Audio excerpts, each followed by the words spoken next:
Hello guys, welcome back. This is Sanjeev Pandey. आप देख रहे हो एडी मंत्रा और आज हम करने वाले हैं इलेक्ट्रोस्टैटिक 2 के डेरिवेशंस।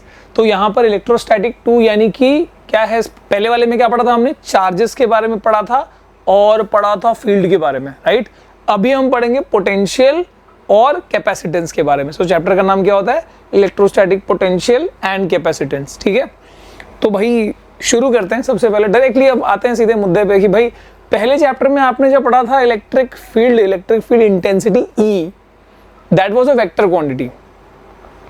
तो किसी भी चार्ज की वजह से जो electric field intensity at any point, ये क्या होता है, ये एक ऐसा वेक्टर है जो आपको बताता है कि भाई वहां पर इलेक्ट्रिक फील्ड की स्ट्रेंथ क्या है, ठीक है।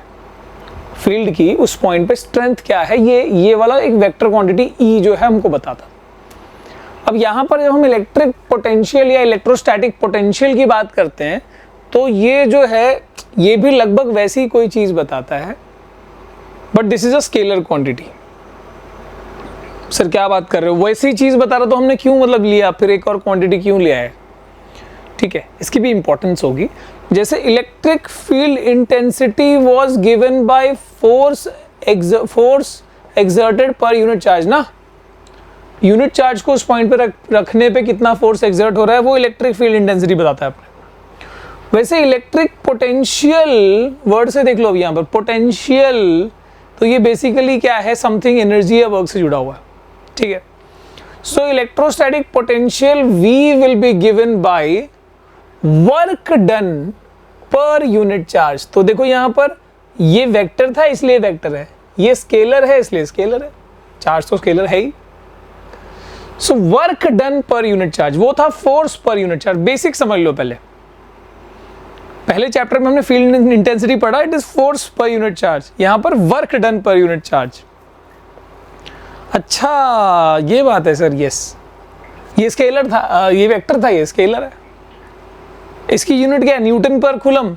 इसकी यूनिट होती, क्या लिख सकते हो वैसे, जूल पर कूलम, उसी को वोल्ट कहते हैं, तो इसकी यूनिट वोल्ट है, ठीक। कैपेसिटेंस ऑफ कोर्स पढ़ेंगे अपन, ये भी पढ़ेंगे, ऐसा नहीं कि ये खत्म कर लिया अपन ने। सो अगर मुझे डिफाइन करना हो किसी पॉइंट पे, सपोज एक चार्ज, एक सोर्स चार्ज है Q, और इस चार्ज की वजह से उसके आसपास में जो भी फील्ड है, मान लो एक पॉइंट लिया P। अब इस पॉइंट पे सर कितना पोटेंशियल है, electric potential eight this point, electrostatic potential eight this point will be what, वो तो डेफिनेशन तो पता लग गया। एग्जैक्टली वो डेफिनेशन कैसे हो सकता है, मतलब वर्क डन किस बात के लिए, वर्क डन कौन सा वर्क डन, तो याद रखना किसी भी पॉइंट पे जो कि एक फील्ड में एक पॉइंट है, उस पॉइंट पे एक यूनिट पॉजिटिव चार्ज को, है ना, पर यूनिट चार्ज मतलब यूनिट पॉजिटिव चार्ज ही हो गया, डिवाइड बाय Q है। एक यूनिट पॉजिटिव चार्ज को यानी +1 वाले चार्ज को इंफिनिटी से वहां पर लाने में, इंफिनिटी का मतलब फील्ड के दायरे से बाहर से, जहां पे इसका फील्ड का कोई असर नहीं है, तो इंफिनिटी से उस पॉइंट तक लाने में जो वर्क हुआ, ठीक है, उसी वर्क को हम potential at that point VP will be that work done. कहां से लाना, इंफिनिटी से उस पॉइंट पे लाना है। अब सर ये कंजर्वेटिव फोर्स है, नॉन कंजर्वेटिव फोर्स है, ऑफ कोर्स ये जो है ये एक कंजर्वेटिव फोर्स, सही है ना, कि नॉन कंजर्वेटिव है। Work done is not path dependent, कि चाहे इधर से लाओ, चाहे ऐसे लाओ, चाहे कोई भी पाथ से लाओ, ठीक है, जो भी वर्क रहेगा वो सेम ही रहेगा, and that is the potential, electrostatic potential at that point. तो हम इसको डिफाइन कर लें, आओ सबसे पहले। So electrostatic potential due to a point charge at any given point is defined as the minimum work done। ज्यादा भी तो हो सकता है, तुम एकदम तेजी से ला रहे हो, एक्सेलरेशन कर रहे हो, स्टाइल मार रहे हो, zero acceleration, without any acceleration, एकदम मिनिमम फोर्स लगा के वो काम करना। So it is the minimum work done in carrying a unit positive charge from infinity to the given point without any acceleration, ठीक है। देखो क्यों कहा जाता है कि तुमको 11th ढंग से ना पढ़ो तो 12th में दिक्कत होती है, ये सब भाई ये तुमने ना पता है ग्रेविटेशन वाले चैप्टर में सेम चीज हमने ग्रेविटेशनल पोटेंशियल के नाम से पढ़ा था। जैसे यहाँ पर इलेक्ट्रोस्टैटिक फोर्सेस है, चार्ज के बीच का कहानी है, वहां पे मास के बीच का कहानी था। जैसे यहाँ पर हम कूलम्स लॉ पढ़ रहे हैं, वैसे वहां पर हमने यूनिवर्सल ग्रेविटेशनल लॉ पढ़ा था। क्या फर्क है, खाली चार्ज जो है वो मास जो है यहाँ चार्ज बनता जा रहा है। ठीक है, इसलिए आसान हो जाता है। अपने सारे जूनियर्स को ये सजेशन जरूर देना, ठीक है। और जिन्होंने पढ़ा है उनका फायदा है, पर ऐसा नहीं है कि जिनको अभी रियलाइज हो रहा है, भाई कोरिलेट करोगे तो वो सब चीज़ें हो गई। मतलब यू हैव योर टाइम, अभी भी टाइम है, अच्छे से कर सकते हो। ओके, गिल्ट नहीं याद दिला रहा मैं तुमको, या रिग्रेट नहीं करवा रहा मैं। आवाज़ सही आ रही है इसमें? एक सेकंड यार, कभी कभी ना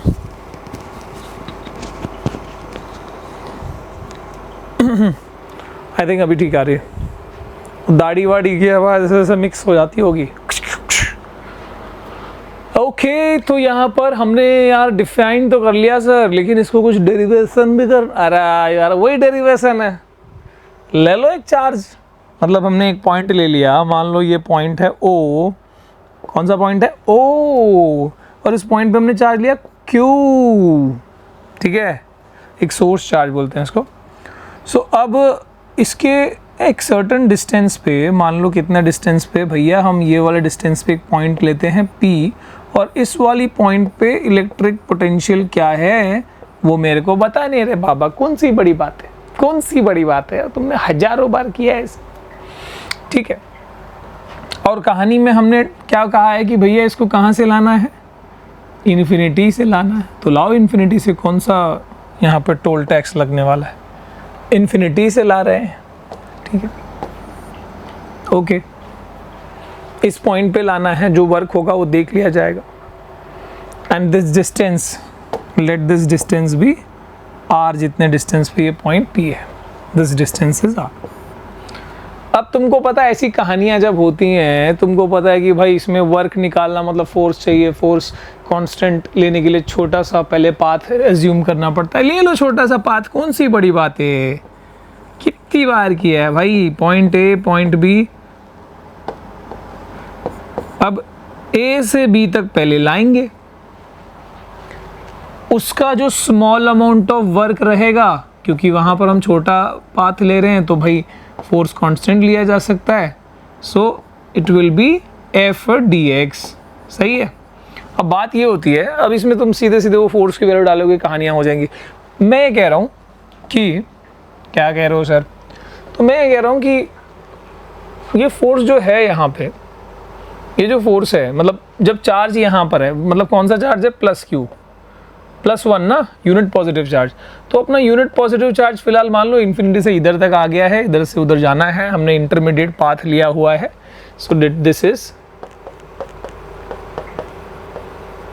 इंटरमीडिएट पाथ ए से बी तक, है ना, A to B की कहानी हो रही है, एक स्मॉल पाथ लिया है हमने।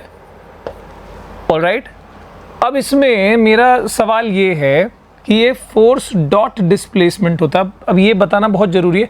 नाउ यू क्लियरली सी कि भाई डिस्प्लेसमेंट तो ये है, डिस्प्लेसमेंट की डायरेक्शन समझ आ रही है कि ये डिस्प्लेसमेंट की डायरेक्शन है, पर यहाँ पर क्या है, this is a positive charge और ये भी +1 चार्ज ले रहे हम। तो इधर जो असल में फोर्स था, जो उसको जितना हमको लगाना पड़ेगा वो इसलिए लगाना पड़ेगा बिकॉज अपोजिट डायरेक्शन में जो फोर्स है वो एग्जर्ट कर रहा है। तो मैं ना F को जो कॉन्स्टेंटली यहाँ पर लग रहा है, उस फोर्स को मैं यहाँ पर बता देता हूँ कि भैया that force is in this direction, और जिसकी वैल्यू कितनी है पता है? ये +q है और ये +1 है। कूलम्स लॉ से force can be given by q1 q2 by 4πε0 r²। ये डिस्टेंस r नहीं है, ये डिस्टेंस कितना है? मान लो ये डिस्टेंस है x, a का डिस्टेंस कितना है x। सो अपना फोर्स का फॉर्मूला क्या हो जाएगा? q1 यानी ये +q, q2 यानी +1 ना, +1 तो 1 ही रहेगा भैया, बाय 4πε0 x²। कई बच्चे पता है क्या बोलते हैं कमेंट में कि सर क्या खिचड़ी बनाते हो, अगले पेज पे लिख दिया करो। मेरा बोलने का मतलब अगर डायग्राम से बहुत कुछ समझ में आता है ना तो उसको उसी को अंडरस्टैंडिंग के तौर पे समझ लो ना, अगर तो डेरिवेशन कुछ है ही नहीं, ठीक है। तो इसलिए मैं यहाँ डायग्राम में दिखा रहा हूँ, थोड़ा खिचड़ी लगे तो समझ। सो इधर लिख देता हूँ मैं +1 सो दैट यू अंडरस्टैंड कि भाई कूलम्स लॉ से आया है, ठीक है। सो अभी क्या करना है सर? अभी डांस करेंगे, अभी हम डांस करें। अरे भाई इसमें डाल दे value. So dW is equal to force की value that is Q by 4πε0। और क्या आगे? अच्छा अभी दोनों अपोजिट डायरेक्शन में है, अपोजिट डायरेक्शन में है तो f dx cos ऑफ 180 हो गया। अरे भैया cos ऑफ 180 -1 होता है, अरे बाबा cos ऑफ 180 -1 होता है तो माइनस आ जाएगा, कौन सा बड़ा बात है। So this will be minus F D X. अब f की वैल्यू डाल दो, that is minus of Q by 4πε0 x square dx। अब ये dw है, हमको निकालना है इन्फिनिटी से r तक के लिए, यानी इनिशियल हमारा इन्फिनिटी है और फाइनल हमारा r है, तो हम इंटीग्रेशन करेंगे, ठीक है। So total work done in taking the +1 charge from infinity to r distance, ठीक है, यानी r distance यानी पॉइंट P के ऊपर, ठीक है। सो infinity at P which is at r distance, ऐसे लिख देता हूँ मैं। So this will be equal to W is equal to integration of dW, that is integration of, भैया डाल दे वैल्यू वो, minus Q by 4πε0 x square with respect to x, बस अभी माइनस बाहर ले ले। सो और इसी को हम बोलते हैं VP, यही वर्क तो VP होता है भैया अपना, पोटेंशियल एट दैट पॉइंट, ये निकालना है अपने को। सो मैं सीधे बोल दूं यहाँ पे माइनस और बाकी सब चीज़ें बाहर निकाल ले, 1/4πε0, ये सब कॉन्स्टेंट है। यहाँ पर किससे मतलब होगा अपने को, व्हाट इज अ लिमिट, कहाँ से कहाँ लाना है, इन्फिनिटी से r। So initial is infinity, final is r, infinity वाला डिस्टेंस से r वाला डिस्टेंस पे ले आना है। So integration of 1/x square और with respect to x, limits क्या होगी, इन्फिनिटी टू r। तो यहाँ पर क्या हो जाएगा, 1/x स्क्वायर का होता है -1/x, है ना। So this will be as it is, पहले इसको बाहर वाले को ऐसा लिख दिया, एंड दिस इज -1/x। अभी अपने को लिमिट डालने को बाकी है, इसको बाहर निकाल ले, माइनस माइनस कर देगा प्लस, तो ये हो गया 4πε0, और यहाँ पर 1/x है तो 1 upper limit minus 1 lower limit. सही है, बिल्कुल सही है sir. So this anything by infinity equal to, क्या बोलते हैं मैथ में तुम लोग, 0। तो यहां पर आ गया अपना ढेंटना। So potential energy at point P, that is VP, जो अपन सोच रहे थे, बोल रहे थे, वो आ चुका है Q बाई 4πε0, और क्या है गुरु, R।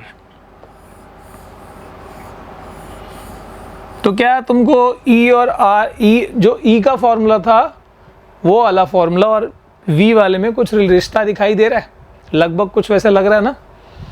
E वाले में क्या था, भले ही वेक्टर क्वांटिटी था पर वहाँ पर फॉर्मूला क्या था, इधर R स्क्वायर था, यहाँ पर R दिख रहा है। और एक चीज़, तो अगर मेरे को कहना है तो मैं कह नहीं सकता कि हाँ सर आप तो कह सकते हो, मतलब आपको कौन बोलेगा, बोलने मना कर रहे हैं, तो ये हो जाएगा V प्रोपोर्शनल टू 1/r बोल दूं। और हमने उधर क्या पढ़ा था, इलेक्ट्रिक फील्ड वाले में कि प्रोपोर्शनल टू क्या होता है, वो 1/r²। Field intensity is proportional to 1/r², point charge की वजह से।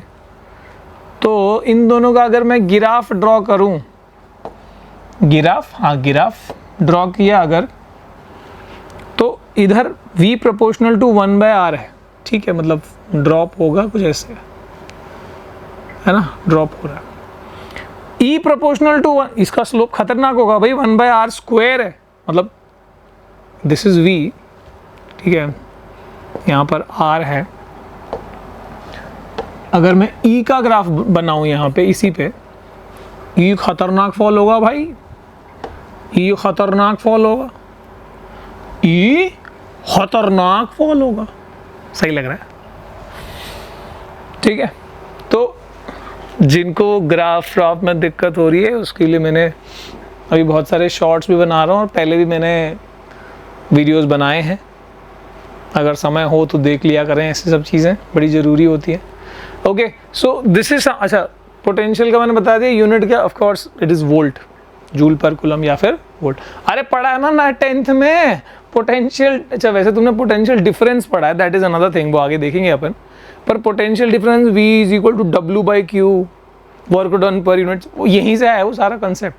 अभी तो हम पोटेंशियल पढ़ रहे हैं, पर यूनिट तो वही होगी ना, वोल्ट। पोटेंशियल डिफरेंस आगे देख लेंगे अपन, डिफरेंस क्या होता है, ऑफ कोर्स 2 अलग पॉइंट का रहेगा वो, जैसे ये 1 पॉइंट का हुआ। तो भाई ये कहानी क्लियर हो गई, समझ आ गई कि भाई क्या होने वाला है, 1/q/4πε0r, सही है।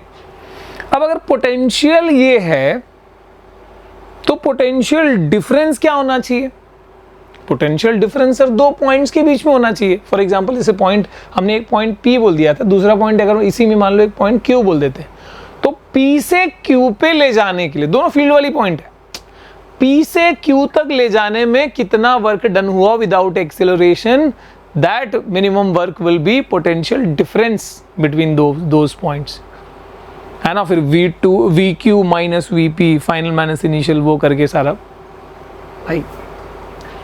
लेकिन वो करने से पहले हमको फिलहाल अभी क्या करना है, electrostatic potential due to a point charge किया ना हमने, अभी electrostatic potential due to a dipole करेंगे बाबा, बाबा electrostatic potential due to a dipole.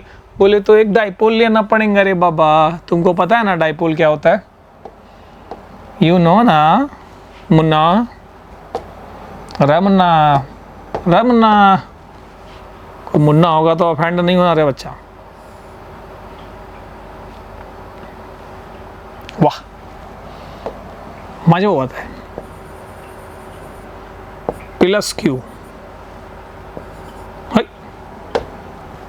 This is minus Q, और एक सेंटर भी तो होता है सर, सेंटर ले लो, मान लो चार्ज थोड़ी होता है, वो तो पॉइंट है।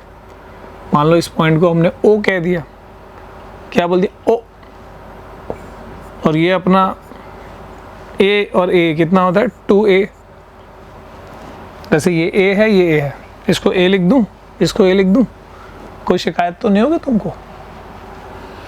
और इस वाले पॉइंट को हम बोल देता है A, कैपिटल A, और इसको बोल देता है B, पॉइंट B है, ये पॉइंट A है, कोई शिकायत कोई परेशानी नहीं होना चाहिए। अब हमको क्या करना है, इस डाइपोल की वजह से नियर बाय, मान लो हमने एक पॉइंट ले लिया, क्या पॉइंट लिया सर, पॉइंट हमने लिया P, और इस P वाली पॉइंट पे व्हाट इज द मतलब इलेक्ट्रोस्टैटिक पोटेंशियल, वो अपने को बताना है, ये निकालना है अपने, एकदम मछली की आंख पे नजर होनी चाहिए, ठीक है ना। मैं द्रोणाचार्य हूं और ना तुम एकलव्य, तो बहुत ध्यान से देखना इस पे, ठीक है। तो यहाँ पे ये कितनी डिस्टेंस पे है सर, लेट दैट, हम इसको वेक्टर की फॉर्म में लिखते हैं, कैसे लिखते हैं सर, वेक्टर की फॉर्म में लिखते हैं, let this be vector r, ठीक है, r जितनी डिस्टेंस पे है। अब मान लो ये इसको हम एंगल से दिखा देते हैं कि भैया दिस एंगल इज थीटा, की थीटा जितने एंगल पे ये पॉइंट P लाई कर रहा है, ठीक है, पोजीशन वेक्टर हमने यहीं से बना लिया r, ठीक है, r जितने डिस्टेंस पे। सर ये क्या पोजीशन कर रहे हो, ठीक है ना यार, तुमको यूज़ होगा ना आगे। अभी ना हम क्या करते हैं, before moving ahead what I am going to do is, मैं ना इधर से इधर भी ज्वाइन कर देगा, ठीक है, और इसको मैं नाम देगा क्या, late this be called R1। अच्छा लग रहा है ना, A के बगल में R1 और B के बगल में R2 ले लेते हैं भाई। Let us take this as what, इसको ले लेते हैं मुन्ना अपन, क्या ले लेते हैं, इसको पिना डालते हैं अपन R2। सही बात है क्या, आवाज़ें आ रही है ना बरोबर यहाँ पर, बहुत बढ़िया। बस अभी तो यार वही करना है जो तुमको आता है, मतलब इसके पहले क्या किया, पॉइंट चार्ज का निकाल लिया ना, तो बस उसको यूज़ कर लोगे इसमें। तो इसका पहले इसका लिख दो यहाँ पे, फिर इसका लिख दो यहाँ पे, फिर दोनों को ऐड कर देंगे, 10 10 के कर देंगे अपन, ठीक है। तो चलो, किस बात की देरी है, देर किस बात की है, चलो हम कर देते हैं इसको। तो let's write electrostatic potential at P due to minus Q, जो कि कहाँ रखा है, A पे रखा हुआ है। So that is, let that be called V1। V1 will be equal to, formula क्या है यार, फॉर्मूला क्या है, Q बाई, माइनस रहेगा ना, minus Q by 4 pi epsilon 0 R1 square, R1 जितने डिस्टेंस पे, ठीक है, माइनस आया क्योंकि माइनस चार्ज था। ऐसे ही similarly due to plus Q, यानी इस वाले की वजह से, इस वाले की वजह से, ठीक है। So that will be V2 is equal to Q by, है ना पॉजिटिव में, Q by 4 pi epsilon 0 R2 square. कौन सी बड़ी बात है, सही है। देयरफॉर टोटल, देयरफॉर काय बोल रहे हो सर,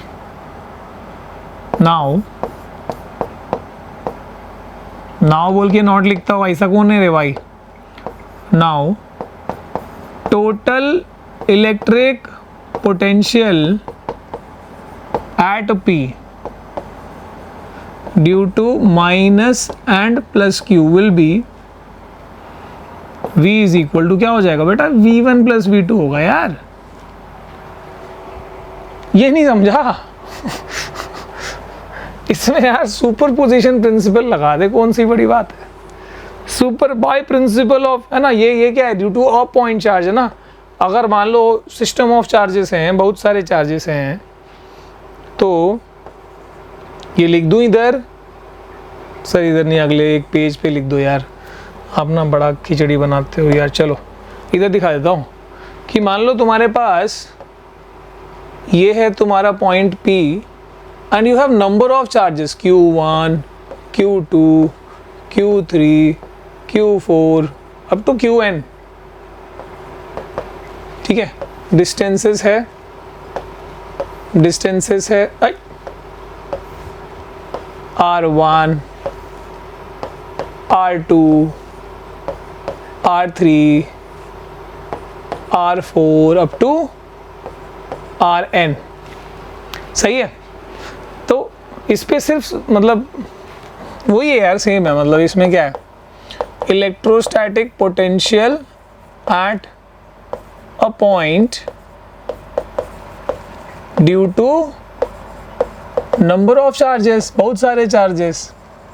तो यहाँ पर सीधे सीधे क्या लग जाता है, सुपर पोजीशन प्रिंसिपल, जिसके तहत क्या कहते हैं हम, total V will be V1 plus V2 plus up to Vn। अब क्या होता जाएगा, तुम्हारा फॉर्मूला क्या है, 1/4 1 थोड़ी आएगा सर, V1 की वैल्यू क्या आएगी, Q1/4 पाई एप्सिलॉन 0 R1 स्क्वायर, स्क्वायर कहाँ से आ गया फिर, और ये हो जाएगा Q2/4 pi epsilon 0 R2 and so on up to Qn by 4 pi epsilon 0 Rn। तो बेटा v की वैल्यू क्या हो जानी है इसमें, सो दिस विल बी 1/4πε0, तो एज इट इज़ आ जाएगा।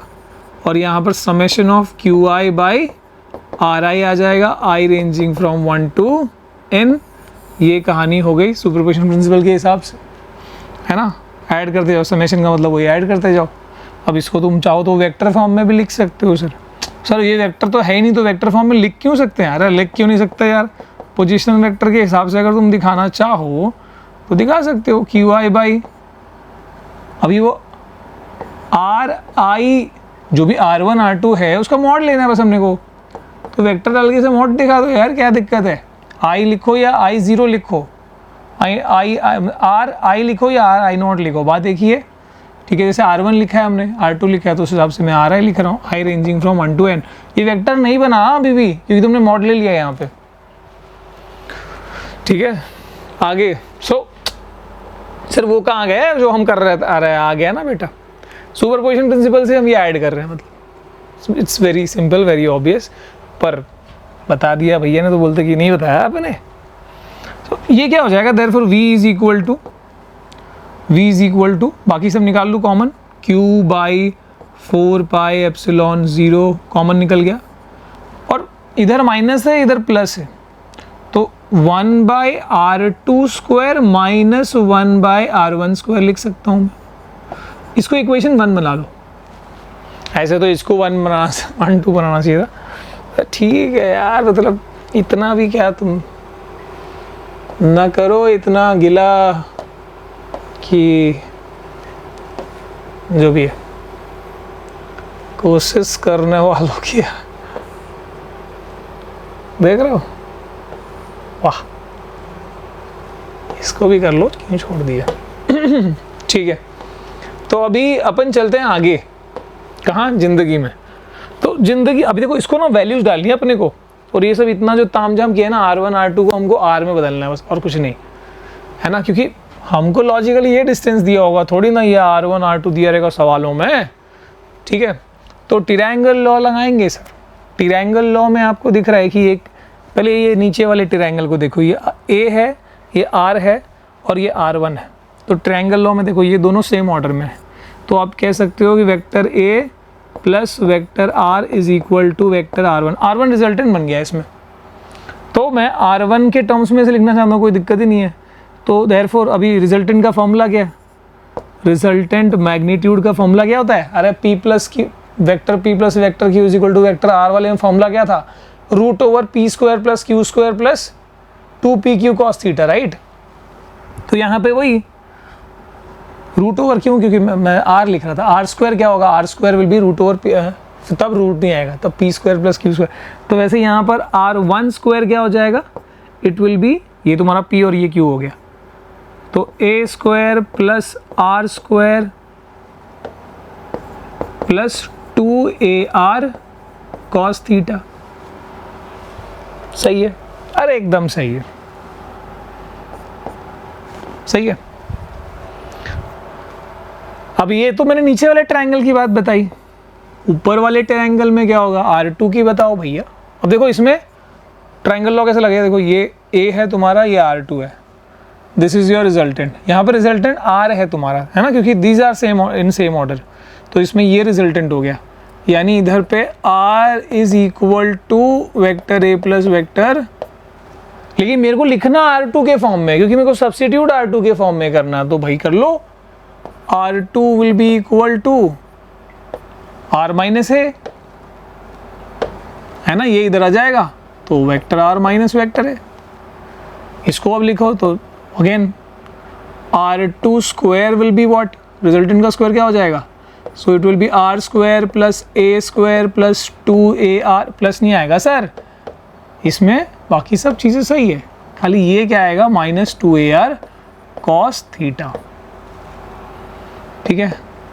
इसको इक्वेशन मान लो मैंने डाल दिया 3, इसको डाल दिया equation 4, putting 3 and 4 in equation, हा, ऐसे कैसे, ऐसे कैसे, इसमें भी तो बहुत कुछ कलाकारी बाकी है, क्योंकि ना हमको 1/R1 स्क्वायर डालना है ना, 1/R1 स्क्वायर डालना है हमको, तो उतना सारा चेंजेस करना पड़ेंगे, है ना। अच्छा, अरे स्क्वायर कहाँ, ओ देख रहे हो तुम, अरे पोटेंशियल के फॉर्मूला में स्क्वायर कहाँ से आया भैया, मतलब 1/r1 स्क्वायर भी नहीं डालना है हमको, हमको 1/r1 और 1/r2 डालना है। समझे, कुछ लोगों ने पकड़ लिया होगा पहले ही, तो धन्यवाद, आप ही की वजह से मुझे याद आ गया। अब क्या करना है, अब मुझे जो है मैं चेक कर रहा था तुमको आता है कि नहीं, अब this is simply a printing mistake नहीं है ये। अब ये बताओ कि मेरे को इसके फॉर्म में कैसे लिख पाऊंगा मैं, तो पहले तो मुझे करना पड़ेगा रूट, ठीक है। तो रूट करेंगे, यहाँ पर क्या लिखा जा सकता है, थोड़ा मैं ना इसको इधर ले आता हूँ ना, वहाँ ज़्यादा खिचड़ी पक रही है असल में। तो पहले इसको लिखते हैं, r1 स्क्वायर, मतलब आपको उस स्टेप में उधर ही आगे करते जाना है, इधर जगह है तो इधर कर देता हूँ मैं, बोलना नहीं बाद में। So r1 square will be equal to, अब इधर से मैं अगर r स्क्वायर कॉमन निकालूं तो क्या बचेगा, तो यहाँ बचेगा a square by r square plus 1 plus r square common निकाला है हमने यहाँ, तो 2ar cos थीटा, मतलब 2a cos थीटा, एक r बाहर निकला और एक और तुमको r स्क्वायर, समझ रहे हो, जहाँ पे r स्क्वायर है वहाँ तो कॉमन निकालिए, जहाँ नहीं है वहाँ डिवाइड में लगाना पड़ेगा, और जहाँ एक r है वहाँ एक r डिवाइड में लगेगा, ठीक है। r स्क्वायर कॉमन निकाल लिया हमने। अच्छा सर, इससे क्या हासिल किया आपने ज़िंदगी में, इससे यह हासिल किया कि a इज़, ये डाइपोल छोटा रहता है, पता है ना, शॉर्ट डाइपोल होता है, तो a is much smaller than r। तो अगर a is much smaller than r हम बोलते हैं, तो ये बताओ कि a स्क्वायर तो भैया और कितना ही स्क्वायर स्मॉलर हो जाएगा r स्क्वायर से, तो a square by r square को हम क्या कर सकते हैं, नेगलेक्ट कर सकते हैं, सीधे नेगलेक्ट कर दिया इसको नेगलेक्ट कर दिया, हट, क्या बोल दिया, दूर। तो उस हिसाब से ये हो गया r स्क्वायर, और इधर क्या बचा 1 plus 2a cos theta by r। अब ये बताओ कि हमको करना है, हमको r स्क्वायर नहीं चाहिए, r चाहिए, रूट करो, तो इसका रूट करोगे r1 स्क्वायर है, तो उसी को मैं यहाँ कंटिन्यू करता हूँ। r1 will be what, root करना, स्क्वायर रूट कर लो उसका, r1 will be equal to r, है ना, क्योंकि सबका रूट करना और इसका भी स्क्वायर रूट करना। ओवर रूट लिखने से अच्छा मैं क्या करता हूँ, रेस टू हाफ लिख देता हूँ, है ना, इसका मतलब ही रूट ही होता है। 1 plus 2a cos theta by r, ठीक है। हमको चाहिए 1/r1, तो देयरफॉर करते जाओ, 1/r1 will be equal to what, 1/r, और ये हो जाएगा 1 plus 2a cos theta by r, इसको रेस टू माइनस हाफ लिख देता हूँ। कौन सी बड़ी बात है सर, बड़ी बात तो ये नहीं है, बड़ी बात अब आएगी जब इसको आप क्या एक्सपेंशन करोगे। अरे भाई, फिजिक्स में हम ना, पता है, बाइनोमियल का एक स्पेशल केस यूज़ करते हैं हमेशा। सो बाइनोमियल एक्सपांशन के तहत जब भी तुम्हारा एक टर्म 1 हो और दूसरा वाला टर्म प्लस या माइनस के साथ दूसरा वाला टर्म x हो, where x is much smaller than 1, जब ऐसी वाली कहानी होती है ना, तो जो भी पावर होता है ना, वो पावर सीधे यहाँ पर मल्टीप्लाई होता है, तो the result is simply 1 plus nx।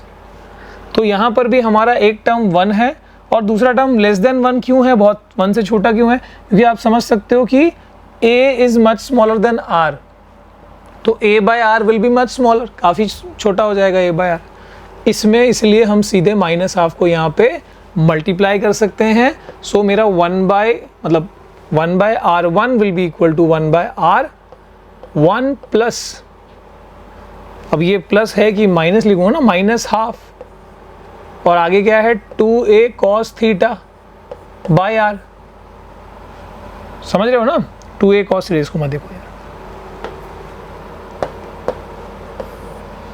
2a cos theta, अब ये 2 कैंसिल हो गया, सो 1/r1 क्या मिला, 1/r1 इज 1/r, और इधर 1 माइनस 2 गया तेल लेने, हो गया a cos theta by r। This is my equation number 2।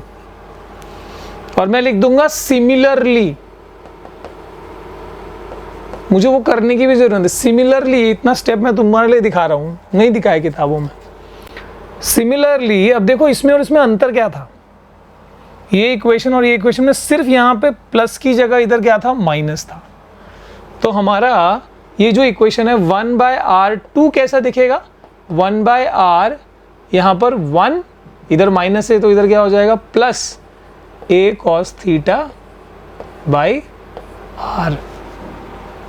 सही है ना, क्योंकि यहां तक वो प्लस होके आएगा, मतलब यहां तक वो माइनस होके आएगा और फिर ये स्टेप में क्या हो जाएगा, वो माइनस माइनस प्लस बन जाएगा। This is equation number 3। ठीक है, अब क्या करें, अब सर उसको वैल्यू डाल दें वहां पे, सच में। चलें आगे, तो फिलहाल यहाँ लिख के फिर कॉपी कर लेंगे। सो v therefore v is equal to क्या है, q/4 pi epsilon 0 और 1/r2 is this 1/r1 plus a cos theta by r,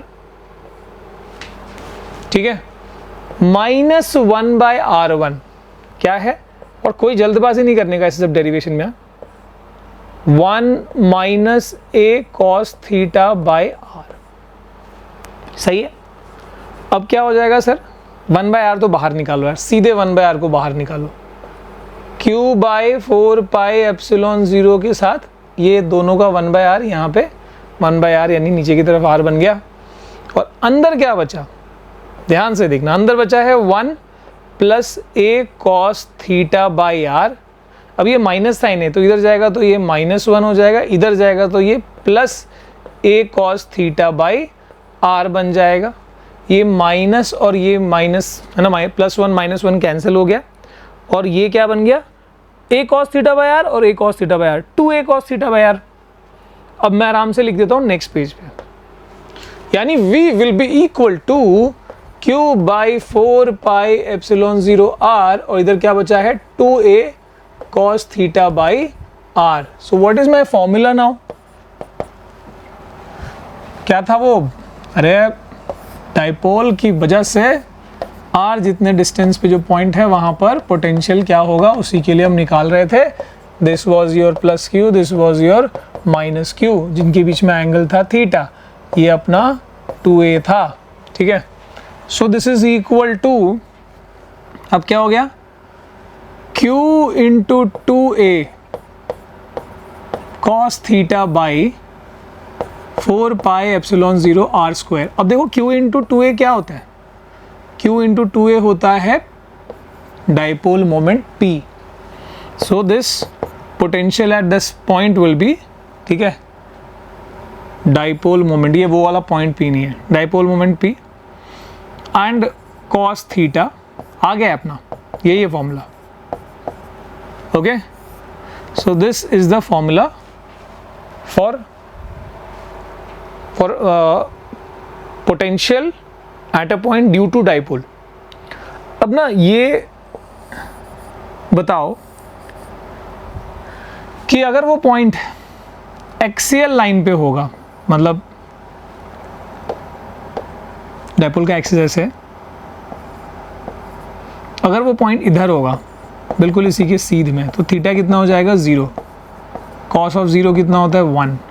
तो ऐसे केस में, एक्सियल वाले केस में हमारा फॉर्मूला क्या बन जाएगा, p cos ऑफ 0 इज 1 और by 4 pi epsilon 0 r square. लेकिन वही अगर इक्वेटोरियल पे होगा तो क्या होगा, थीटा 90 हो जाएगा और उस टाइम पे पोटेंशियल 0 हो जाएगा, यानी डाइपोल के इक्वेटर पे रहेगा तो ऐसे में पोटेंशियल 0 होता है, और डाइपोल के एक्सिस पे पोटेंशियल का फॉर्मूला ये बन जाता है। अच्छा, इसको मैं वेक्टर की फॉर्म में भी लिख सकता हूँ, कैसे देखो सर, ये तो स्केलर है, अरे दो भाई डॉट प्रोडक्ट तो कर ले, तो ये हो जाएगा p डॉट आर कैप भी तो लिख सकते हो, क्योंकि ये तो वेक्टर है भैया, एंड दिस इज p का डायरेक्शन, तो p और दो आर कैप दोनों वेक्टर हो गए, तो डॉट जब लिखोगे तो cos थीटा नेचुरली आ जाएगा। So this can also be written in vector form, vector notation के फॉर्म में बाकी चीज़ें वैसे ही आ जाएंगी, ठीक है। You can write this as vector R का स्क्वायर, क्योंकि वेक्टर फॉर्म में लिख रहे हो तो वेक्टर आर का मॉड करके स्क्वायर लिखो, क्या दिक्कत है, ठीक है। इसको खोलोगे तो ये हो जाएगा magnitude of P magnitude of R which is unit vector, तो वो तो 1 ही हो जाएगा, और आगे कॉस थीटा, तो पी कॉस थीटा और बाकी सब चीज़ें वैसी आ जाएंगी, ठीक है। यूनिट वेक्टर की मैग्नीट्यूड जब लिखोगे, है ना, ये डॉट लिखोगे तो P R cos theta, R की मैग्नीट्यूड क्या है, आर कैप है, उसकी मैग्नीट्यूड क्या है, यूनिट वेक्टर तो 1 है, ठीक है।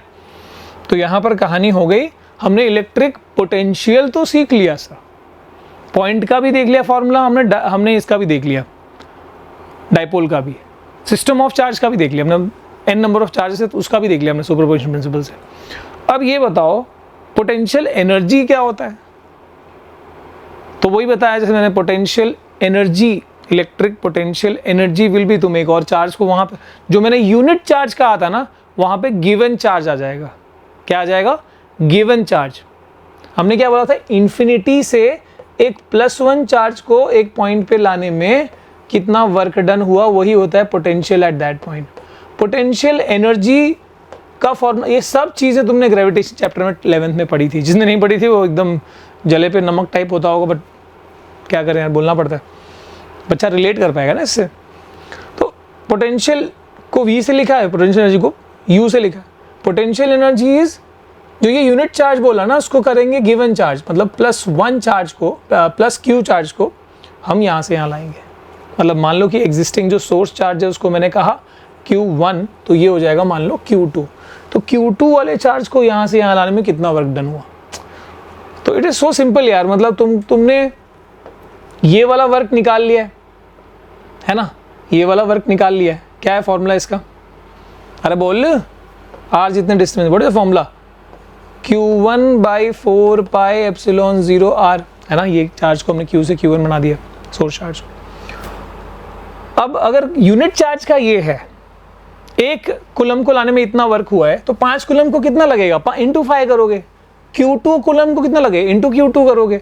सो the potential energy at that point while bringing this charge या holding this charge Q2 at this point is what, तो अपना जो ये वाला टर्म है यानी Vp को सिर्फ उस चार्ज से मल्टीप्लाई करना है बेटा, तो यहाँ पे Q1 Q2/4πε0r हो जाएगा। So this is your potential energy at that point, so bringing a given charge.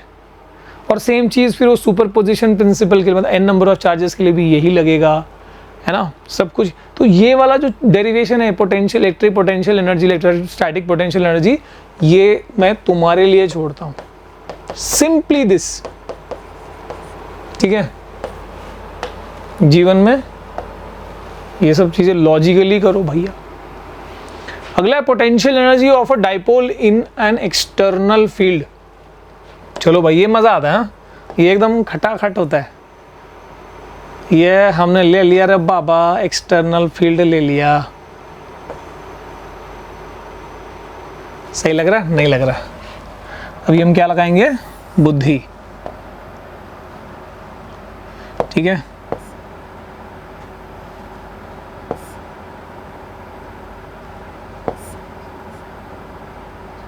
सही लग रहा है, बेटर देन बिफोर सर। हाय ये भी तो कर सकते थे सर।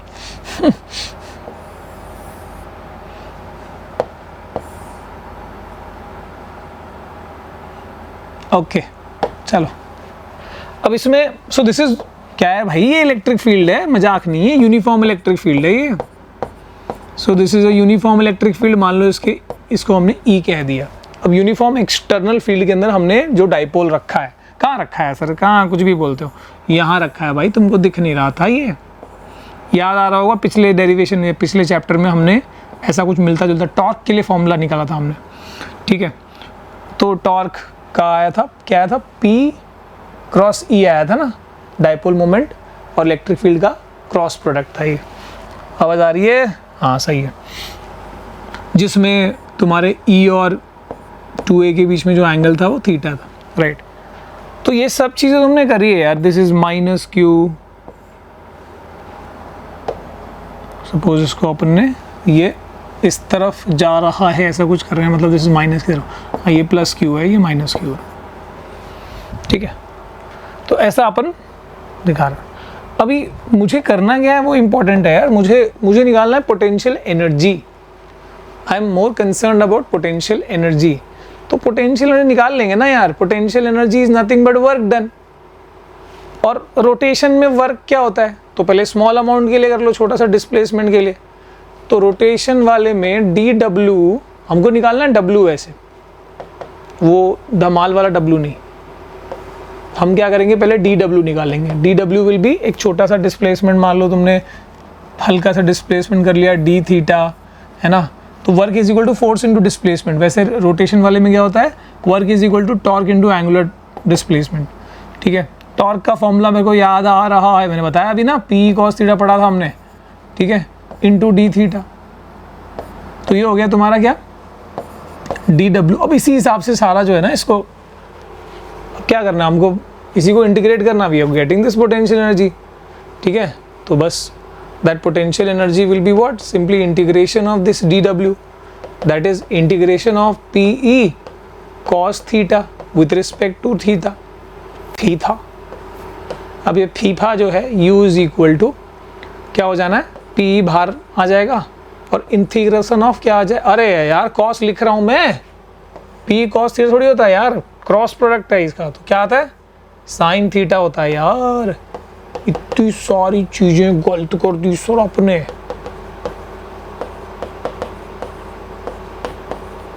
ठीक है, अब ये एंगल कहां से कहां, मान लो एक इनिशियल एंगल थीटा 1 से उठा के मेरे को थीटा 2 तक ले जानी है कहानी, ठीक है। साइन का इंटीग्रेशन होता है माइनस कॉस, तो हो जाएगा यहाँ पर PE and this is minus cos theta, और लिमिट क्या रहेगी, थीटा 1 से थीटा 2। सो मिल गया है फॉर्मूला यार, पीई और यहाँ पर माइनस साइन को बाहर निकाल लो, cos theta 2 minus cos theta 1 लिखो, या फिर माइनस को अंदर ले आओ, तो क्या हो जाएगा, cos of theta 1 minus cos of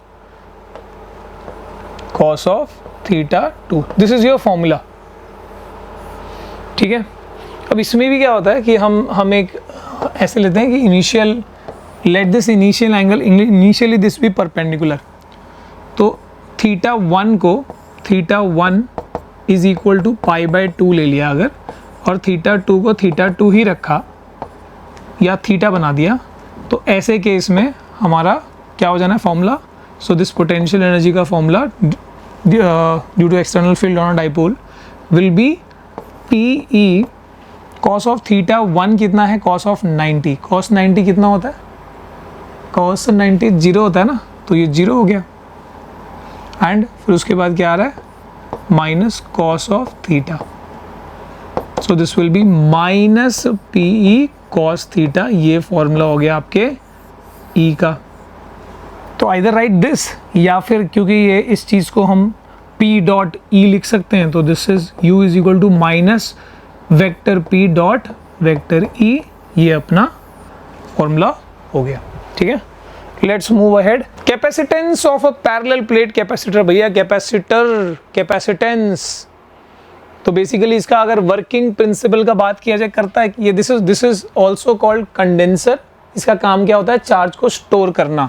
इसका वर्किंग प्रिंसिपल की बात करूं तो यहाँ पर होता क्या है, यहाँ पर 2 कंडक्टर्स होते हैं। इसके टाइप्स में पैरेलल प्लेट भी आता है, स्फेरिकल कैपेसिटर भी आता है, सिलिंड्रिकल भी आता है। हमको पैरेलल प्लेट पढ़ना है। कैपेसिटेंस सी का जो यूनिट होता है फराड होता है, ये तो पता है ना।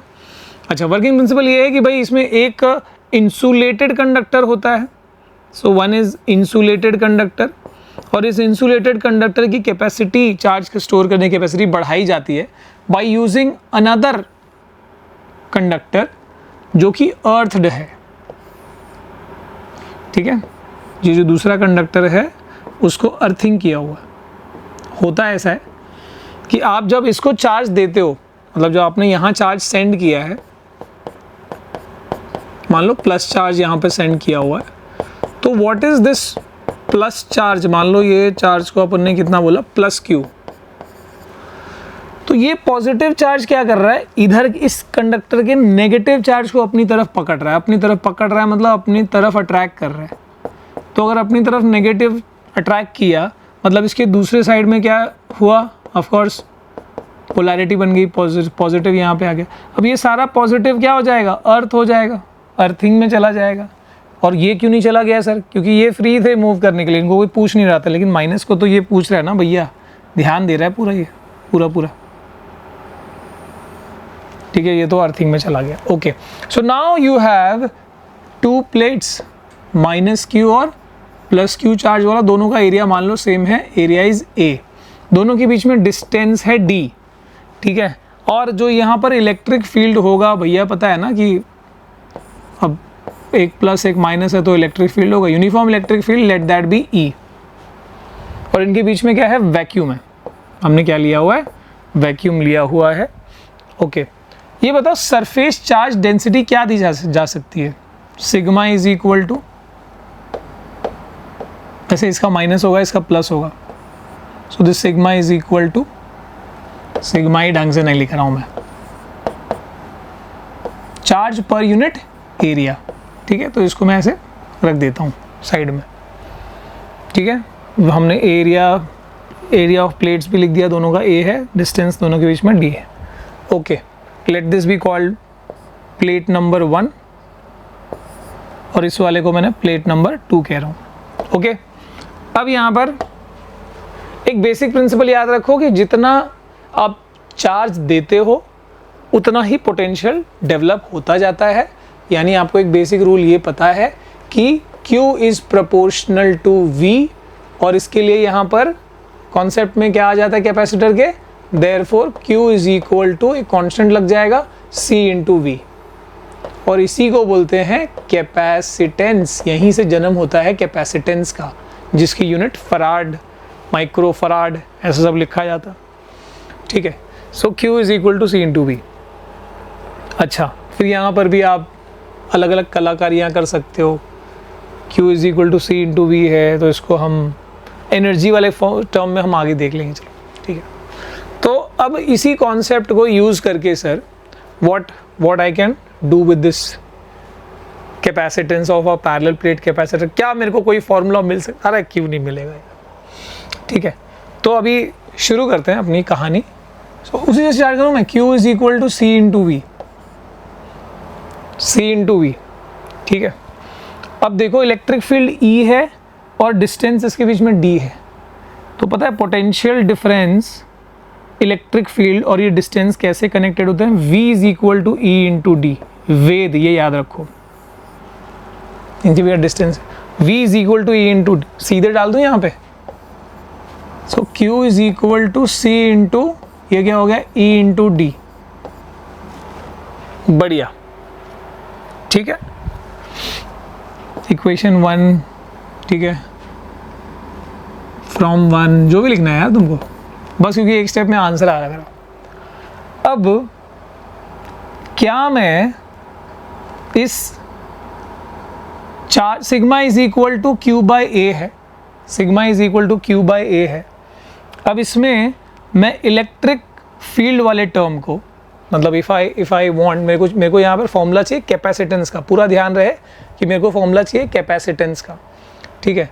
तो what I can get here, कि ये एक चीज़ जो तुमने सीखी है वो ये है कि इसके जब भी पैरेलल, जब ये थिन प्लेट्स हैं, इसके लेफ्ट साइड में फील्ड ज़ीरो होती है, राइट साइड में फील्ड ज़ीरो होती है, क्योंकि ये दोनों, मतलब इसका जो फील्ड रहेगा वो बाहर की तरफ रहेगा, इसका अंदर की तरफ रहेगा, दे विल कैंसिल, दोनों तरफ जीरो जीरो रहती है। अंदर की तरफ फील्ड क्या होता है, सिग्मा बाई एप्सिलॉन जीरो होता है ना, एक सिंगल प्लेट से, तो इसकी वजह से sigma by epsilon 2 epsilon zero, और इसकी वजह से सिग्मा बाई 2 एप्सिलॉन जीरो, ठीक है। दोनों को ऐड करोगे, दो प्लेट्स के बीच में कितना होता है, सो directly that field is given by sigma by epsilon zero. So this electric field is given by, in between the plates, electric field between the plates will be sigma by epsilon 0 या फिर epsilon not. Epsilon क्या है, absolute electric permittivity of this vacuum या फिर free space. ठीक है, sigma की value भी उठा के इसमें डाल दी। So therefore E is equal to क्या हो गया, Q by epsilon not A। E is equal, इसको अच्छे से याद रख लो, E is equal to Q by epsilon not A। Suppose this is your equation number 2। ठीक है, अब इसको डाल दिया यहाँ पे, putting from 2, so Q is equal to C into क्या है E की value, Q by epsilon not A। सही है, ये कैंसिल कर दिया, इसको इधर ले लिया। सो कैपेसिटेंस का फॉर्मूला मिल रहा है क्या, देखो एप्सिलॉन 0 A और ये नीचे D आ गया। कैपेसिटेंस वैक्यूम के लिए तो मान लो C0 कह रहा हूँ मैं, ठीक है, वैक्यूम है तो मैं C0 कह रहा हूँ। तो कैपेसिटेंस का formula of a parallel plate capacitor, जब बीच में वैक्यूम है, फ्री स्पेस है, उस टाइम पे it is epsilon not A by D। Sir ये epsilon not A by D है अगर, तो क्या मीडियम के लिए सिर्फ क्या हो जाएगा, एप्सिलॉन नॉट की जगह एप्सिलॉन आ जाएगा, है ना, उसका परमिटिविटी आ जाएगा। तो मीडियम के लिए दिस Cm, या मैं सिंपली C कह देता हूं, that will be given by epsilon A by D। सही है, मतलब अभी वैक्यूम की जगह कोई दूसरा मीडियम है, कोई दूसरा मान लो वाटर है या कोई भी ऐसा मीडियम है, ठीक है, दूसरा कोई डाइलेक्ट्रिक, जिसको इन जनरल हम डाइलेक्ट्रिक कहते हैं, ठीक है ना, तो इंसुलेटर या डाइलेक्ट्रिक। तो ऐसे में फॉर्मूला अपना ये हो गया। अच्छा एक चीज़ और पता है कि epsilon by epsilon 0 is equal to K होता है, which is the dielectric constant या फिर इलेक्ट्रिकल परमिटिविटी कहते हैं ना उसको। तो अब ये बताओ कि अगर मैं दोनों को डिवाइड करूं, क्या मेरे को कुछ मिलने वाला है? बिल्कुल मिलने वाला। आगे चलो,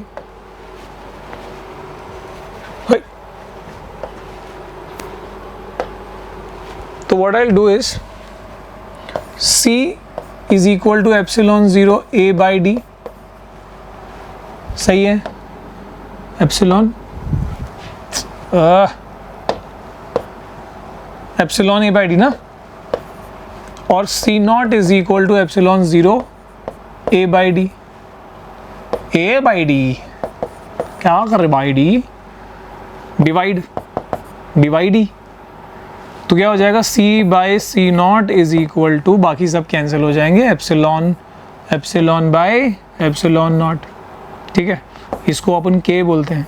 सो C is equal to K into, this is K into C not. तो C is equal to C not K कह सकते हो आप। तो यानी कि अगर तुमको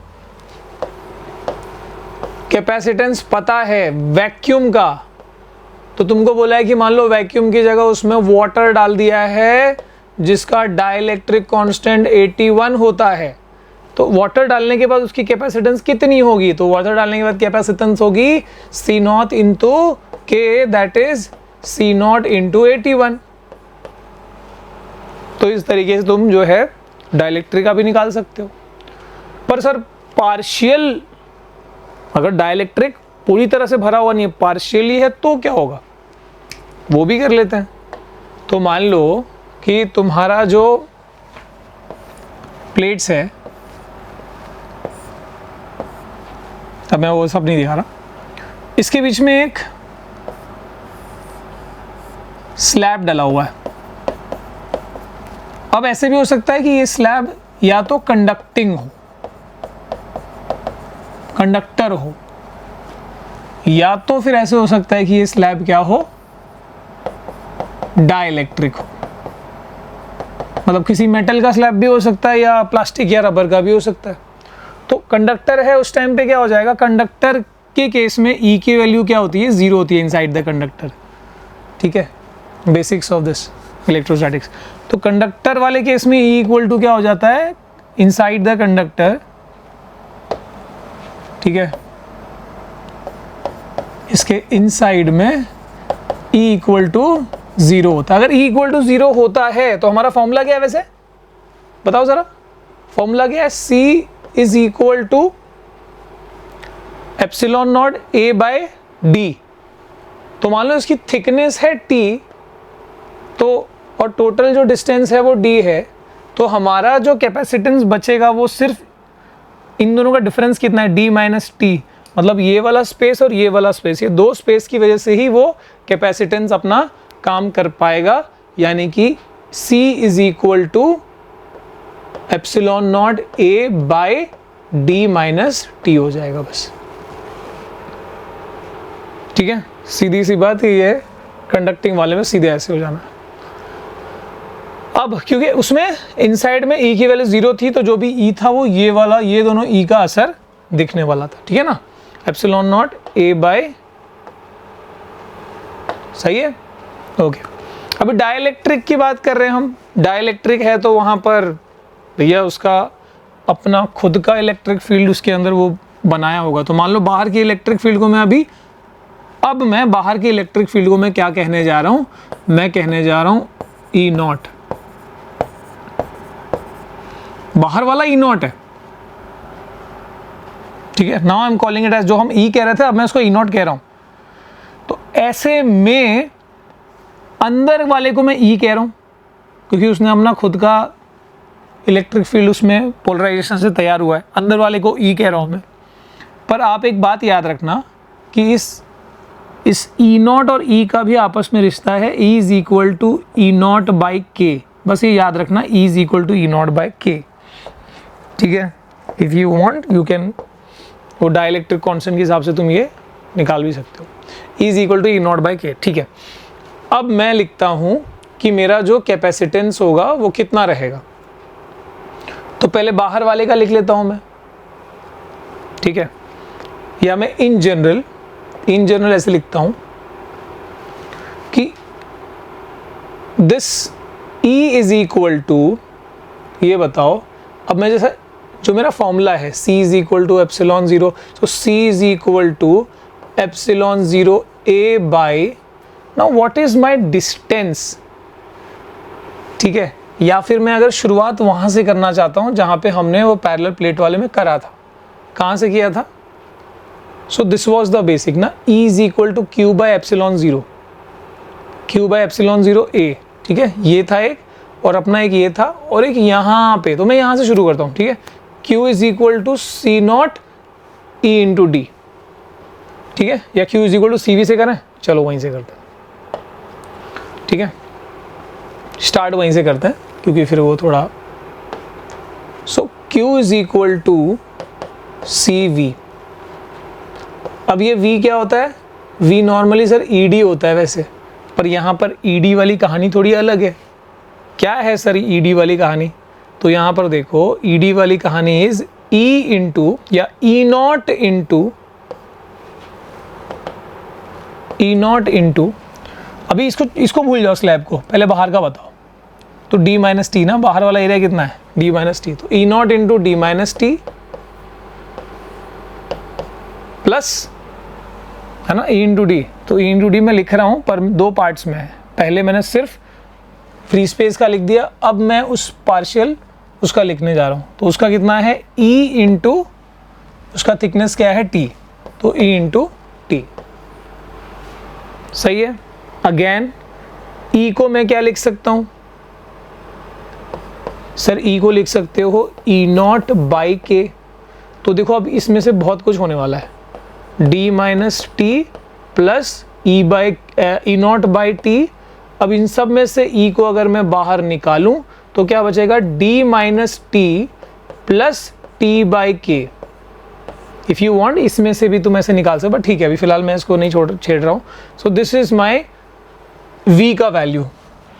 सो now Q is equal to C into what is the value of E, E not D minus T plus T by K. अब बस वही कर लो जो तुमने क्या था, वो क्या आएगा वो, अरे Q की जगह पे क्या लिखते हो, अरे क्या लिखते हो, भूल गए, अरे यहाँ पर देखो Q की जगह पे हमने क्या पुट करा था, एप्सिलॉन 0 ना, epsilon Q is equal to E is equal to, यहाँ पर हमने फिर वैल्यू डाल दी क्यू बाय एप्सिलॉन 0 ए, ठीक है, तो वही ले जाओ क्यू बाय एप्सिलॉन 0 ए, तो ये हो जाएगा अपना, ये तो क्यू ही रहेगा और ये हो जाएगा क्यू बाय एप्सिलॉन 0 ए, ठीक है। This is D minus T plus T by K, Q cancel हो गया, इसको इधर ले जाओ, therefore C is equal to epsilon 0 A the whole by what is the distance D minus T plus T by K आ जाएगा ऐसे। You can write this, else ऐसा ना लिखना है तो तुम ऐसे भी मतलब इसमें एक और तरीके से लिखा जाता है, इसमें से टी निकाल सकते हो बाहर। So epsilon, so C is equal to epsilon 0 A by D. अब देखो यहाँ पर प्लस टी अगर मैं कॉमन निकालता हूँ तो क्या बचेगा, तो यहाँ बचेगा प्लस टी कॉमन निकाला तो फिर यहाँ तो माइनस टी निकालता हूँ, माइनस टी कॉमन निकाला तो इधर तो 1 बचेगा, प्लस नहीं माइनस टी कॉमन निकाला इधर माइनस हो जाएगा और फिर 1 बाय के बचेगा। ऐसे लिखना है तो लिखो, नहीं तो सीधे ही है कर लो, ठीक है। सो दिस इज हाउ हम अब इसको थोड़ा ध्यान से समझ लेना, इसमें कुछ नहीं था, इसमें क्या था, सीधे सीधे हमने क्या बोल दिया कि भाई इतना डिस्टेंस कम कर लो, ख़त्म। फॉर्मूला वही है तुम्हारा कंडक्टिंग वाले में, इसका कोई इतने डिस्टेंस का को जहाँ कंडक्टर आ गया उसका फिर वो उतना अपना जो डिस्टेंस का फैक्टर था वो देना बंद कर देगा, यानी डी में से टी माइनस करना था, सीधे वो कर दिया अपन ने, ठीक है। डाइलेक्ट्रिक वाले में क्या था कि डाइलेक्ट्रिक वाले में हमारा पूरा जो बेस था वहाँ से चेंज किया हमने, उसमें बाहर वाला E naught into D minus T था, बाहर वाला E naught into D minus T था, अंदर वाला जो फैक्टर था ई डी का वो क्या था ई इंटू डी, और ई और ई नॉट का रिश्ता क्या होता है E is equal to E not by K, तो यानी इसको हमने ऐसे लिख दिया। और बेसिकली जो हमारा Q is equal to C V है, अब V की वैल्यू मुझे ये डालनी थी, बस हमने वो डाला, बाकी फिर वही था एप्सिलॉन 0 का value Q by epsilon E0 का वैल्यू Q बाय एप्सिलॉन 0 और Q कैंसिल हो गया, C का फॉर्मूला आ गया, ठीक है। आगे चलते हैं, next one is this capacitor in series and this is मतलब अब मैं इसको पता नहीं करूँ कि नहीं करूँ, कर लेते हैं। सो कैपेसिटर, ये रेजिस्टेंस का एकदम उल्टा आता है, पता है ना, मतलब हमको CS निकालना है, तो let 3 capacitor C1 C2 C3 be such that कि हमको क्या करना है कि तीनों का कंबाइन असर क्या होगा वो निकालना है, तो लेट दैट बी CS। अब कंबाइन असर क्या होगा का मतलब क्या है कि भाई इसको मतलब मान लो हमने एक V जितना पोटेंशियल अगर इसको दिया, तो यहाँ पर जो चार्ज डेवलप हुआ इस प्लेट में, जो चार्ज हमने भेजा, लेट दैट चार्ज भी Q। अब ये प्लस Q हुआ एक तरफ, तो दूसरी तरफ क्या इंड्यूस किया इसने माइनस Q। अब इसने एग्जैक्टली माइनस Q इंड्यूस किया, तो यहाँ पे क्या हो गया अगेन प्लस Q हो गया, इधर क्या हो गया माइनस, मतलब सब में क्या रहेगा याद रखना, सब में चार्ज जो है वो सेम रहेगा, सबके लिए चार्ज जो है वो सेम आएगा, जैसे करंट सेम आता है सीरीज में वैसे चार्ज सेम आया। पोटेंशियल डिवाइड हो जाएगा, पोटेंशियल विल बी V1 इसके अक्रॉस में हो, क्योंकि कैपेसिटेंस अलग अलग है, V2 और इसके अक्रॉस में होगा V3, ठीक है। Now I know by basic rule V is equal to V1 plus V2 plus V3।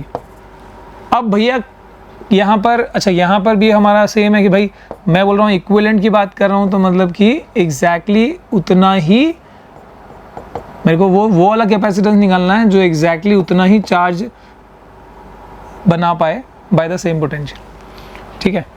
तो फॉर्मूला लगा दें, अब देखो V की जगह सब्स्टिट्यूट करना है मेरे को, Q is equal to C V पता है, Q is equal to C V पता है, तो V क्या हो जाएगा Q बाई सी, V क्या हो जाएगा Q बाई सी, तो V1 क्या हो जाएगा Q by C1, so this will be Q by C1, V2 will be Q by C2 और वो हो जाएगा Q बाई C3, एंड ये वाला पुट करोगे यहाँ पे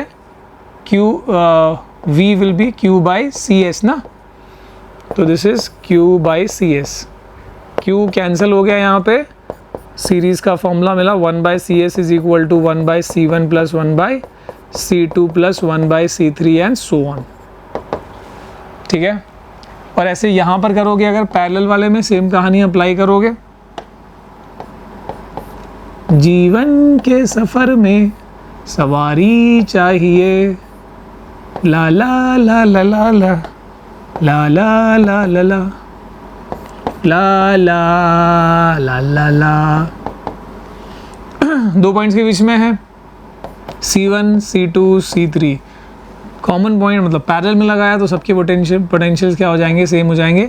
but yes the charge will get distributed as Q1 Q2 and Q3, जो फर्दर वापस जाके कंबाइन हो जाएंगे, वो अलग बात है।